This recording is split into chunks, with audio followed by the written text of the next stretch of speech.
Selamat bertemu di dalam nama Tuhan Yesus.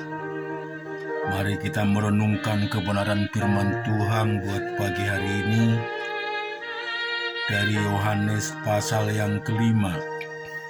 Sesudah itu ada hari raya orang Yahudi dan Yesus berangkat ke Yerusalem. Di Yerusalem dekat pintu gerbang domba ada sebuah kolam yang dalam bahasa Ibrani disebut Betesda, ada 5 serambinya. Dan di serambi-serambi itu berbaring sejumlah besar orang sakit, orang-orang buta, orang-orang timpang, dan orang-orang lumpuh yang menantikan goncangan air dalam kolam itu. Sebab sewaktu-waktu turun malaikat Tuhan ke kolam itu dan mengguncangkan air itu.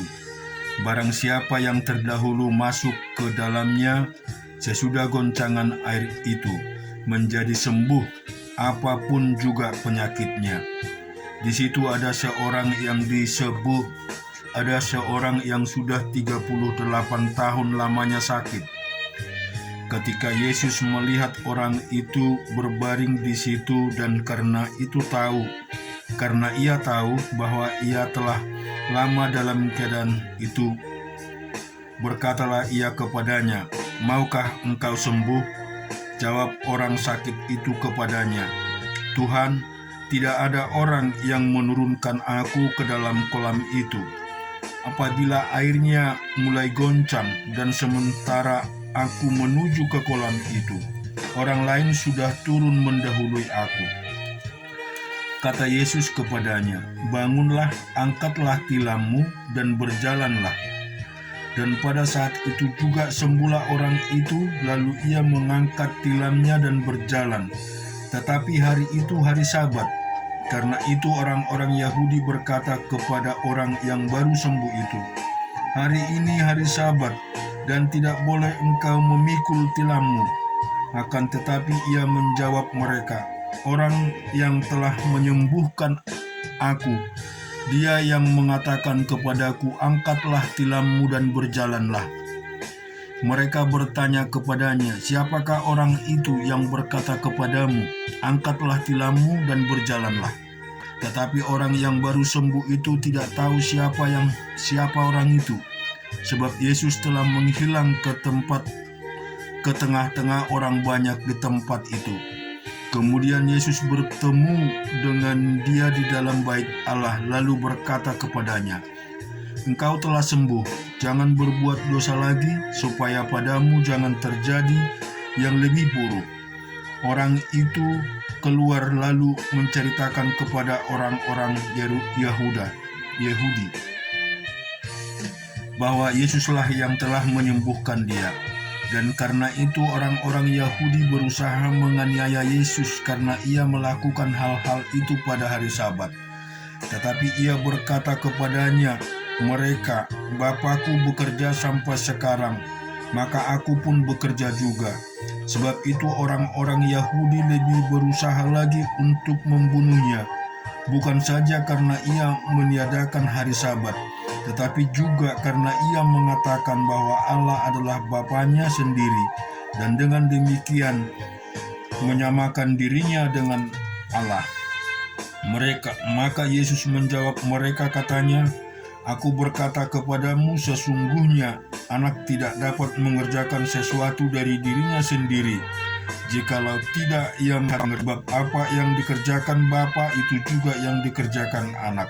Sebab Bapa mengasihi anak dan ia menunjukkan kepadanya segala sesuatu yang dikerjakannya sendiri.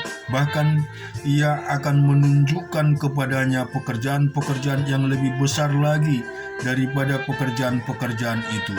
Sehingga kamu menjadi heran, sebab sama seperti Bapa membangkitkan orang-orang mati dan menghidupkannya, demikian juga anak menghidupkan barang siapa yang dikehendakinya.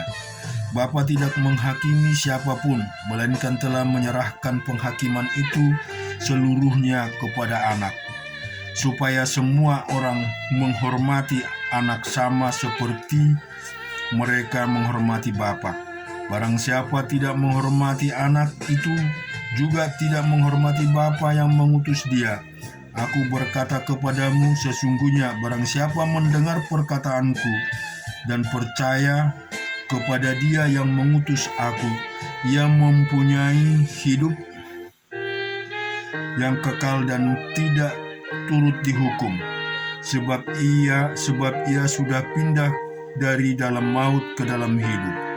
Aku berkata kepadamu, sesungguhnya saatnya akan tiba dan sudah tiba bahwa orang-orang mati akan mendengar suara Anak Allah, dan mereka yang mendengarnya akan hidup, sebab sama seperti Bapa mempunyai hidup dalam dirinya sendiri, demikian juga diberikannya Anak mempunyai hidup dalam dirinya sendiri, dan ia telah memberikan kuasa kepadanya untuk menghakimi karena ia adalah Anak manusia.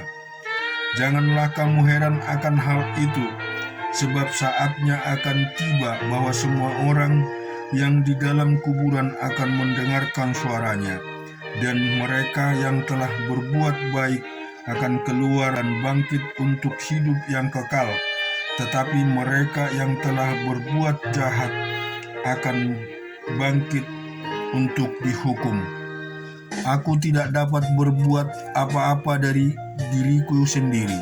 Aku menghakimi semua dengan apa yang aku dengar, dan penghakimanku adil, sebab aku tidak menuruti kehendakku sendiri, melainkan kehendak Dia yang mengutus aku. Kalau aku bersaksi tentang diriku sendiri, maka kesaksianku itu tidak benar. Ada yang lain yang bersaksi tentang aku, dan aku tahu bahwa kesaksian yang diberikannya tentang aku adalah benar. Kalau kamu telah mengirim utusan kepada Yohanes, dan ia telah bersaksi tentang kebenaran, tetapi aku tidak memerlukan kesaksian dari manusia, namun aku mengatakan hal ini supaya kamu diselamatkan. Ia adalah pelita yang menyala dan yang bercahaya, dan kamu hanya mau menikmati seketikanya saja cahayanya itu. Tetapi aku mempunyai suatu kesaksian yang lebih penting daripada kesaksian Yohanes, yaitu segala pekerjaan yang diserahkan Bapa kepadaku, supaya aku melaksanakannya. Pekerjaan itu juga yang kukerjakan sekarang, dan itulah yang memberi kesaksian tentang aku, bahwa Bapa yang mengutus aku, dialah yang bersaksi tentang aku. Kamu tidak pernah mendengar suaranya, rupanya, dan pun tidak pernah kamu lihat, dan firman-Nya tidak menetapkan dalam dirimu, sebab kamu tidak percaya kepada Dia yang diutusnya. Kamu menyelidiki kitab-kitab suci, sebab kamu menyangka bahwa olehnya kamu mempunyai hidup yang kekal. Tetapi walaupun kitab-kitab suci itu memberi kesaksian tentang aku, namun kamu tidak mau datang kepadaku untuk memperoleh hidup itu. Aku tidak memerlukan hormat dari manusia, tetapi tentang kamu, memang aku tahu bahwa di dalam hatimu kamu tidak mempunyai kasih akan Allah.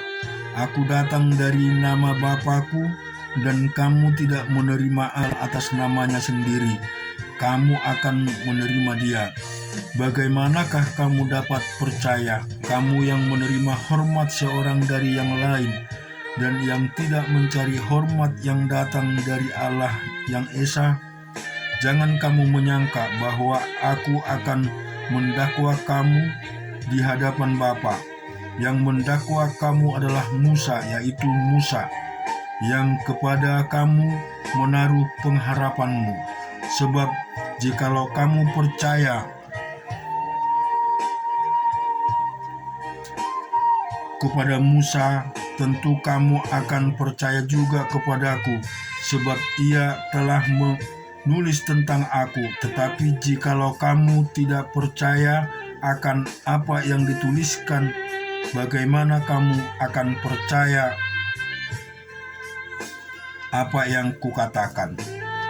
Kita juga mau renungkan dalam Yosua 14.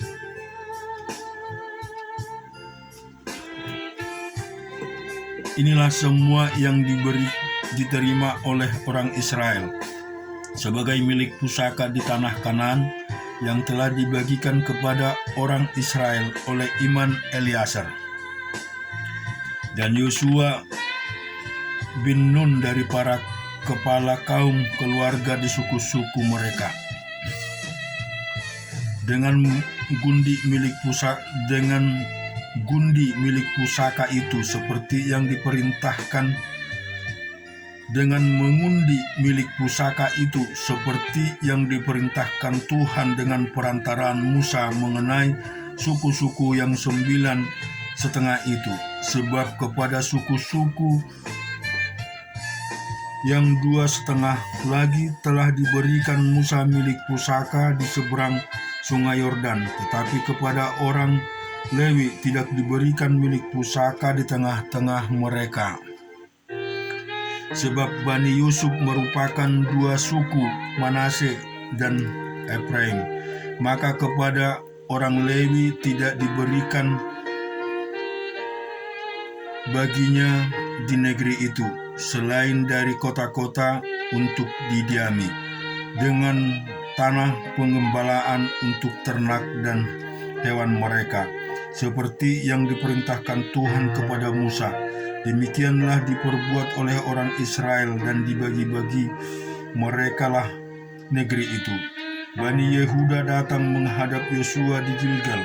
Pada waktu itu berkatalah Kaleb bin Yefune, orang Kepas itu kepadanya, "Engkau tahu firman yang diucapkan Tuhan kepada Musa, abdi Allah itu, tentang aku dan tentang engkau di Kades Barnea.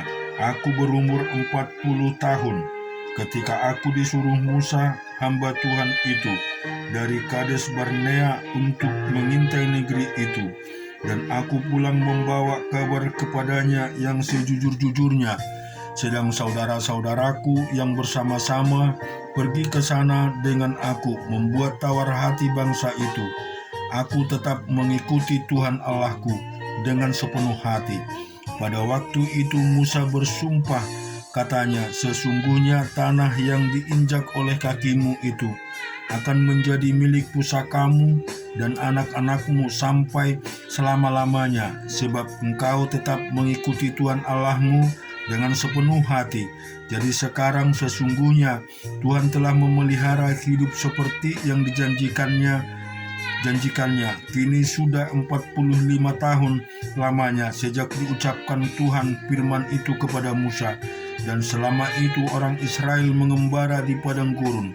Jadi sekarang telah berumur 85 tahun aku hari ini.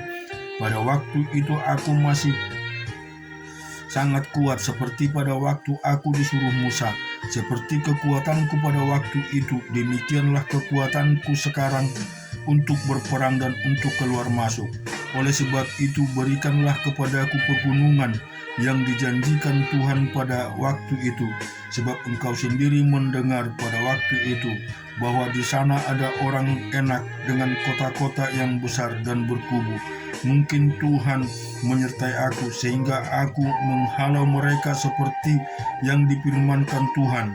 Lalu Yosua memberkati Kaleb Yefune, dan diberikannya lah Hebron kepadanya menjadi milik pusakanya.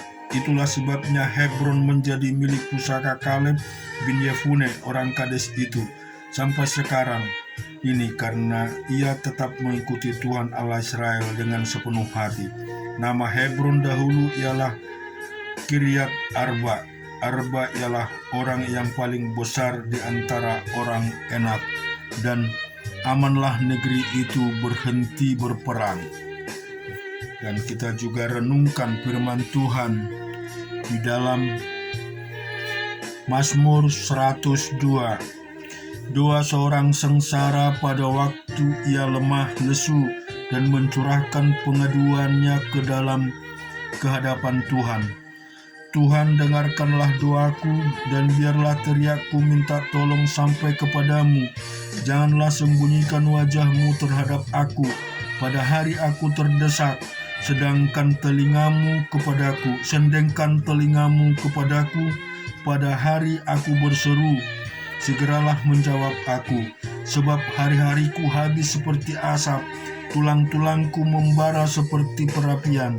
Hatiku berpukul dan layu seperti rumput, sehingga aku lupa makan rotiku. Oleh sebab keluhanku yang nyaring, aku tinggal tulang belulang. Aku sudah menyerupai burung udan di padang gurun, sudah menjadi seperti burung ponggok pada peruntuhan. Aku tak bisa tidur dan sudah menjadi seperti burung terpencil di atas soto. Sepanjang hari aku dicela oleh musuh-musuhku. Orang-orang yang mempermainkan aku menyumpah dengan menyebut namaku. Sebab aku makan abu seperti roti dan mencampurkan minumanku dengan tangisan. Oleh karena marahmu dan gerammu, sebab engkau telah mengangkat aku dan melemparkan aku. Hari-hariku seperti bayang-bayang memanjang, dan aku sendiri layu seperti rumput. Tetapi Engkau ya Tuhan bersemayam untuk selama-lamanya, dan namamu tetap turun-temurun. Engkau sendiri akan bangun, akan menyayangi Sion, sebab sudah waktunya untuk mengasihinya. Sudah tiba saatnya, sebab hamba-hambamu sayang kepada batu-batunya dan merasa kasihan akan debunya. Maka bangsa-bangsa menjadi takut akan nama Tuhan, dan semua raja bumi akan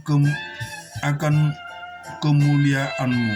Bila Tuhan sudah membangun Sion, sudah menampakkan diri dalam kemuliaannya, sudah berpaling mendengar doa orang-orang yang bulus dan tidak memandang hina doa mereka.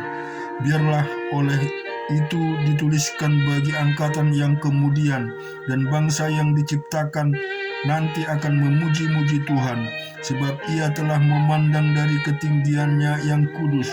Tuhan memandang dari sorga ke bumi untuk mendengar keluhan orang tahanan, untuk membebaskan orang-orang yang ditentukan mati dibunuh, supaya nama Tuhan diceritakan di Sion, dan Dia dipuji-puji di Yerusalem, apabila berkumpul bersama-sama bangsa-bangsa dan kerajaan-kerajaan untuk beribadah kepada Tuhan. Ia telah mematahkan kekuatanku di jalan dan memperpendek umurku. Aku berkata, ya Allahku, janganlah mengambil aku pada pertengahan umurku. Tahun-tahunmu tetap turun-temurun.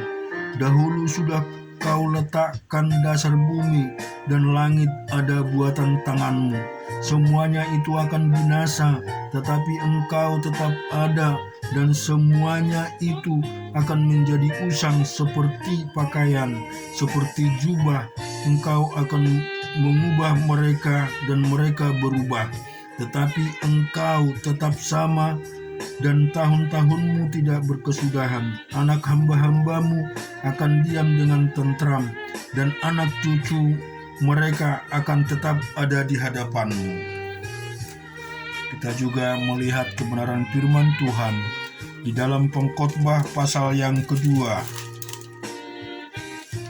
Aku berkata dalam hati, mari aku hendak menguji kegirangan. Nikmatilah kesenangan, tetapi lihat juga itu pun sia-sia. Tentang tertawa aku berkata, itu bodoh, dan mengenai kegirangan, apa gunanya? Aku menyelidiki diriku dengan menyegarkan tubuhku dengan anggur, sedang akal budiku tetap memimpin dengan hikmat, dan dengan memperoleh kebebalan sampai aku mengetahui apa yang baik bagi anak-anak manusia untuk dilakukan di bawah langit selama hidup mereka dan yang pendek itu. Aku melakukan pekerjaan-pekerjaan besar, mendirikan bagiku rumah-rumah, menanami bagiku kebun-kebun anggur. Aku mengusahakan bagiku kebun-kebun dan tanaman-tanaman dan menamainya dengan rupa-rupa pohon-pohon buahan. Aku menggali bagiku kolam-kolam untuk mengairi dari situ tanaman pohon-pohon muda. Aku membeli budak-budak laki-laki dan perempuan, dan ada budak-budak yang lahir di rumahku. Aku mempunyai juga banyak sapi dan kambing domba, melebihi siapapun yang pernah hidup di Yerusalem sebelum aku. Aku mengumpulkan bagiku juga perak dan emas, harta benda raja-raja dan daerah-daerah. Aku mencari bagiku biduan-biduan dan biduanita-biduanita, dan yang menyenangkan anak-anak manusia, yakni banyak gundik. Dengan demikian aku menjadi besar, bahkan lebih besar daripada siapapun yang pernah hidup di Yerusalem sebelum aku. Dalam pada itu hikmatku tinggal tetap padaku. Aku tidak merintangi mataku daripada apapun yang dikehendakinya, dan aku tidak menahan hatiku dari sukacita apapun, sebab hatiku bersukacita karena segala jerih payahku. Itulah buah segala jerih payahku. Ketika aku meneliti segala pekerjaan yang telah dilakukan tanganku, dan segala usaha yang telah kulakukan untuk itu dengan jerih payah, lihatlah segala sesuatu adalah kesia-siaan dan usaha menjaring angin. Memang tak ada keuntungan di bawah matahari. Lalu aku berpaling untuk meninjau hikmat, kebodohan dan kebebalan, sebab apa yang dapat dilakukan orang yang menggantikan raja, hanya apa yang telah dilakukan orang. Dan aku melihat bahwa hikmat melebihi kebodohan, seperti terang melebihi kegelapan. Mata orang berhikmat ada di kepalanya, sedang orang yang bodoh berjalan dalam kegelapan. Tetapi aku tahu juga bahwa nasib orang sama menimpa mereka semua. Maka aku berkata dalam hati, nasib yang menimpa orang bodoh juga akan menimpa aku. Untuk apa aku ini dulu begitu berhikmat, lalu aku berkata dalam hati bahwa ini pun sia-sia, karena tidak ada kenang-kenangan yang kekal.